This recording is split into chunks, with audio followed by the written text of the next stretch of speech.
Continue करते हैं हम अपने सेक्शन 141 के इलस्ट्रेशन को।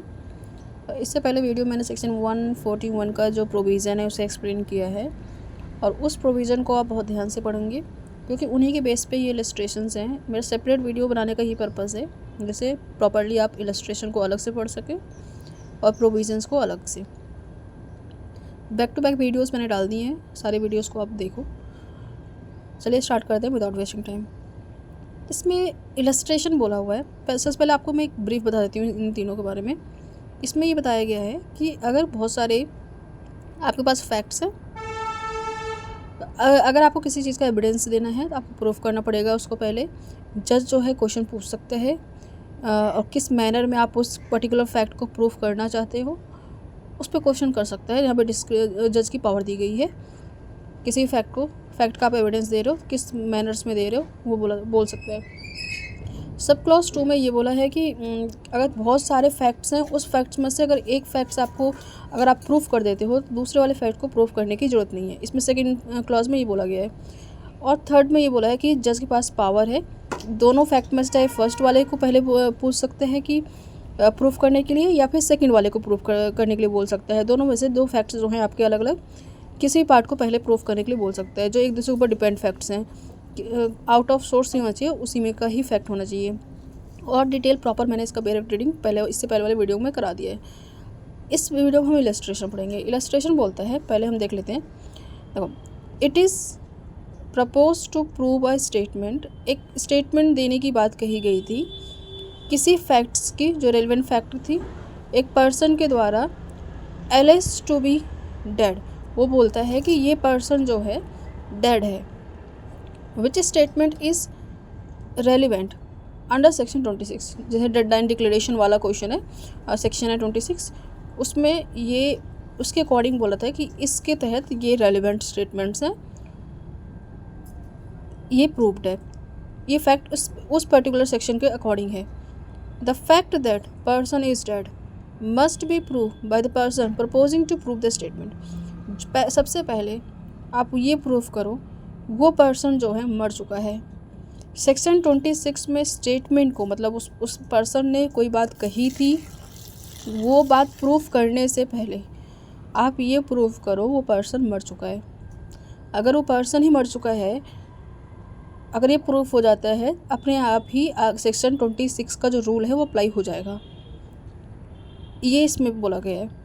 तो इसमें प्रूफ करने के लिए क्या कहा गया है? आपने सेक्शन 26 को एलेज किया, तो 26 को एलेज करने से पहले उन्होंने कह दिया आप पहले ये प्रूफ करो पर्सन मर चुका है। इसमें ये लिखा गया है। सेकंड बी क्लॉज में बी वाले इलस्ट्रेशन में ये बोला गया है, it is propose to prove by a copy.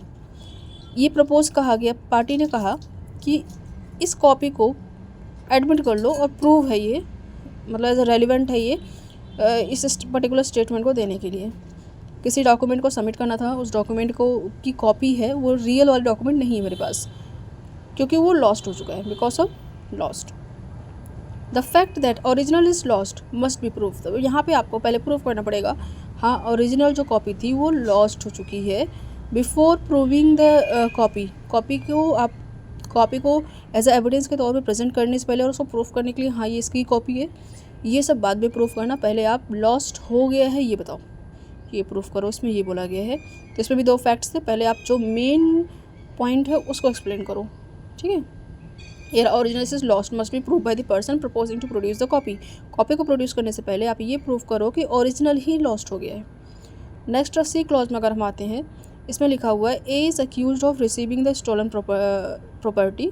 ए को यहाँ पे एक्यूज बनाया गया है कि उसने स्टोलन प्रॉपर्टी को उसके पास स्टोलन प्रॉपर्टी है और उसको ये नॉलेज थी कि हाँ ये प्रॉपर्टी स्टोलन है ए के पास। ए को ठीक है, ए के पास जो प्रॉपर्टी है वो स्टोलन है और ए को पता है कि हाँ ये स्टोलन प्रॉपर्टी है और उसने इसको ले लिया है।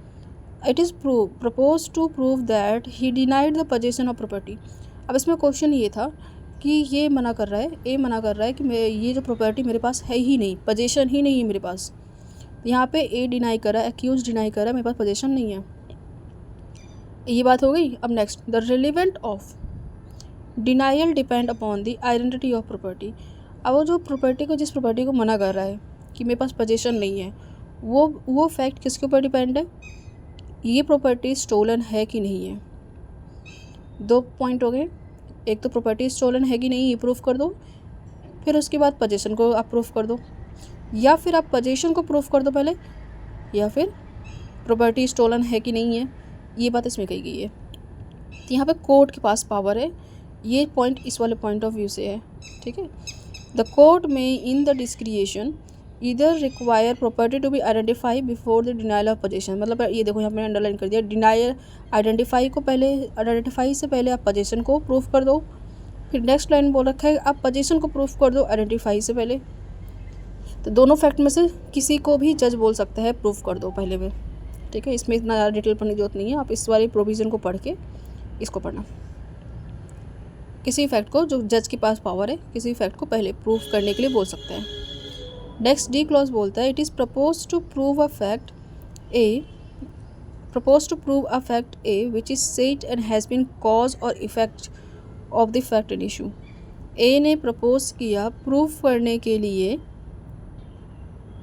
एक ये कहा, मतलब ए ने नहीं कहा, 3-4 टाइप्स के फैक्ट्स हैं जिसमें ABCD 4 टाइप के फैक्ट है, मतलब बातें हैं।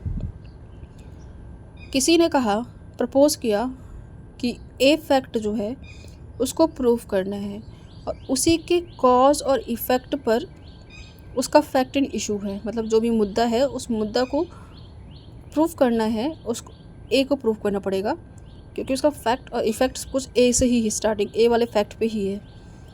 There is several intermediate fact, बस बीच में बहुत सारे फैक्ट्स हैं और भी हैं, BCD और भी स्टेटमेंट्स हैं, फैक्ट्स हैं, which must be shown to exist before the fact a. और वो ऐसा दिख रहा है ए से पहले भी B और C और D भी उससे रिलेट करते हैं बातें। ए जो फैक्ट है उस फैक्ट से रिलेटेड, उससे पहले, उसको प्रूफ करने से पहले B, C और D स्टेटमेंट भी ऐसे लगते हैं कि प्रूफ कर दिया जाएगा, तो ए से ए भी रेलेवेंट माना जाएगा। यहाँ पे फिर से वही इसी वाले 3rd क्लॉज से रिलेटेड है, ठीक है। That the fact that this before the A can regard as cause और effect of the issues. The court में, इधर फिर से आ गया, कोर्ट पास डिस्क्रिशनरी पावर है, परमिट करे कि ए को प्रूफ करो पहले, फिर B और C और D वाले फैक्ट को प्रूफ करना, या फिर और में भी रिक्वायर टू प्रूफ BCD, या B और C और D को पहले प्रूफ कर दो, उसके बाद आप ए को प्रूफ करना, वैसा वर्सा हो सकता है, ठीक है। तो इसमें यही सिंपल इलस्ट्रेशन में यही बताया हुआ है, इन्हीं तीनों ऊपर जो तीनों प्रोविज़न दिए हुए मेन उन्हीं के ही इलस्ट्रेशंस हैं। नेक्स्ट हम सेक्शन करते हैं। Now come to the section 142 that is talking about the examination of witnesses. इससे पहले हम एक बार फिर से रिकॉल कर लेते हैं। Section 140 is talking about the order, ठीक है, order of production and examination of witnesses, ये बात किया है। सेकंड जो बोल रहा है, जज को डिसाइड करेगा एडमिसिबिलिटी ऑफ द फैक्ट्स और स्टेटमेंट्स। 142 बोलता है एग्जामिनेशन ऑफ विटनेसेस। अब हम एग्जामिन करेंगे विटनेस को। अब विटनेस हमारे पास आ गए हैं, प्रोड्यूस हो चुके हैं 140 के अकॉर्डिंग। ऑर्डर क्या है उनका, किस उनको प्रोड्यूस जैसे कोर्ट ने कहा था उस तरीके से, और जो पर्टिकुलर लॉ है उसके अकॉर्डिंग उनको प्रोड्यूस किया जाएगा।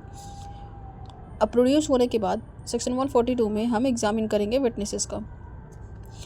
The examination of witness bye the party who call him shell be called examine in chief. 3 type की चीज़ें होती हैं, तीनों पॉइंट याद कर लो आप, examine in chief, cross examination और री एग्जामिनेशन, ठीक है। 3 पॉइंट है, इन तीनों बारे में बताया। तो एग्जामिन इन चीफ होता है, सपोज आप पार्टी हो, आपने ही अपने विटनेस को बुलाया है, कोर्ट में प्रेजेंट किया है किसी भी फैक्ट्स को प्रूफ करने के लिए, गवाही देने के लिए आपने अपने ही गवाह को बुलाया है, तो वो एग्जामिन इन चीफ है।